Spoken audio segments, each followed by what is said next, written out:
नमस्कार साथियों, आप देख रहे हैं द आजाद न्यूज चैनल। मैं हूं आपका एंकर और आज बात एक ऐसी अनोखी पहाड़ी परंपरा की जिसमें भादो मास की हर संध्या घरों के बाहर आस्था की अग्नि प्रज्वलित होती है। हिमाचल और उत्तराखंड के पहाड़ों में सदियों पुरानी चिड़ोल पर्व की परंपरा आज भी पूरी आस्था के साथ जीवंत है।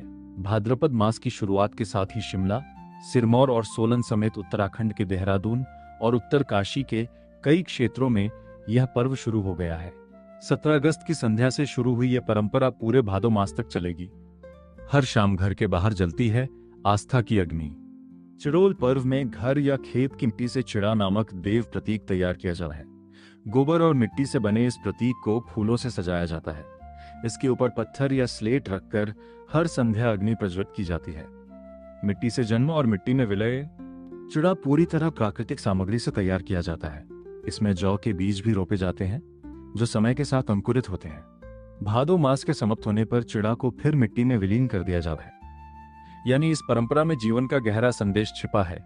मिट्टी से जन्म और अंततः मिट्टी में विलय। महासु देव परंपरा से गहरा नाता। चिड़ोल पर्व का संबंध महासु देव और उनके वीर देवों से भी माना जाता है। चिड़ा की स्थापना देवता के बाहरी वीरों को समर्पित करने की परंपरा से जुड़ी बताई जाती है। इसी भादो मास में महासु देव परंपरा का प्रमुख पर्व जागरा भी आयोजित होता है, जहां विशाल चिड़ा जलाने की परंपरा सदियों से चली आ रही है।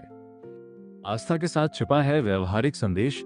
स्थानीय मान्यता में भादो को अंधेरे या काले मास के रूप में देखा जाता है। पुराने समय में घरों के बाहर जलती अग्नि राहगीरों के लिए घर या गांव की पहचान भी हुआ करती थी।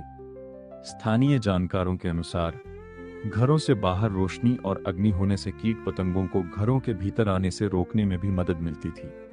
परंपरा, प्रकृति और आस्था का अद्भुत संगम। चिड़ोल केवल एक धार्मिक पर्व नहीं, बल्कि पहाड़ की संस्कृति, प्रकृति और देव आस्था का जीवंत संगम है। मिट्टी से चिड़ा बनाना और फिर उसे मिट्टी में विलीन कर देना हमें याद दिलाता है कि प्रकृति से हमारा रिश्ता कितना गहरा है। सदियां बदली, आधुनिकता आई, लेकिन पहाड़ों की यह अनूठी परंपरा आज भी अपनी जड़ों से जुड़ी हुई है। आप देख रहे थे द आजाद न्यूज चैनल। पहाड़ की संस्कृति, पहाड़ की आवाज, हमारी खबर, आपकी आवाज।